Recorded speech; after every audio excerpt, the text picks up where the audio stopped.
देहरादून से खबर। उत्तराखंड औद्योगिक परिषद की 8वीं सामान्य सभा बैठक आज राजकीय उद्यान सर्किट हाउस देहरादून में संपन्न हुई। बैठक की अध्यक्षता कृषि और कृषक कल्याण मंत्री गणेश जोशी ने की।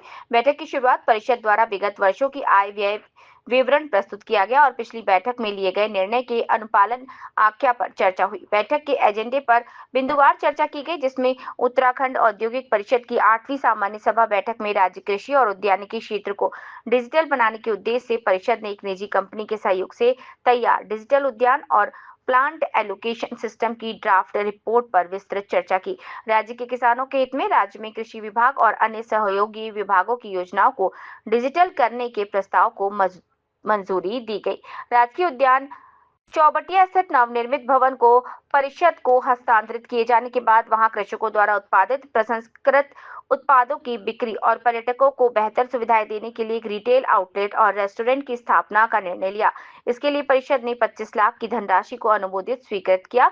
बैठक में सेब की अति सघन बागवानी योजना, औद्यानिक प्रसंस्कृत उत्पादों के विपणन और राज्य के उत्पादों के प्रचार प्रसार से जुड़े प्रस्तावों को भी मंजूरी दी गई। अनुमोदन प्राप्त किया गया और प्रशिक्षण किसानों को आधुनिक तकनीकों से अवगत कराकर सेब उत्पादन की गुणवत्ता और उत्पादकता बढ़ाने में ये मदद करेगा। जायका पोषित उत्तराखंड एकीकृत बागवानी विकास योजना के अंतर्गत नैनीताल और टिहरी के काश्तकारों द्वारा उत्पादित औद्यानिक प्रसंस्कृत उत्पादों के विपणन के लिए परिषद द्वारा रिटेल आउटलेट स्थापित करने को भी मंजूरी दी गई। बैठक में उत्तराखंड में उत्पादित उच्च गुणवत्ता वाले औद्योगिक उत्पादों को राज्य से बाहर पहचान दिलाने और बड़े स्तर पर प्रचार प्रसार करने के लिए प्रस्तावों पर आयोजन के निर्देश दिए गए। बैठक के उपरांत कृषि मंत्री गणेश जोशी ने विभागीय अधिकारियों के साथ आगंतुक कृषि प्रतिनिधियों से संवाद किया।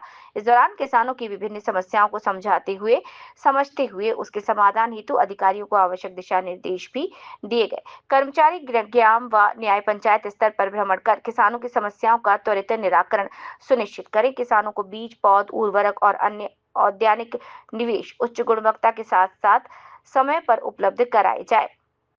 साथ ही साथ जैविक निवेश उपलब्ध कराने के भी निर्देश यहाँ पर दिए गए। एक छोटी मंडी की स्थापना कराई जाए ताकि उन्हें उचित बाजार मूल्य मिल सके, इस बात पर चर्चा हुई। इस अवसर पर अपर सचिव कृषि मनोज गोयल, महानिदेशक कृषि और उद्यान रणबीर सिंह चौहान, संयुक्त सचिव वित्त शिव स्वरूप त्रिपाठी, प्रभारी अपर निदेशक उद्यान डॉक्टर रतन कुमार, निदेशक बागवानी मिशन महेंद्र पाल, औद्योगिक परिषद सीईओ नरेंद्र यादव, निदेशक शोध औद्यानिकी बरसार अनमोल वशिष्ठ सहित किसान संगठन के पदाधिकारी उपस्थित रहे।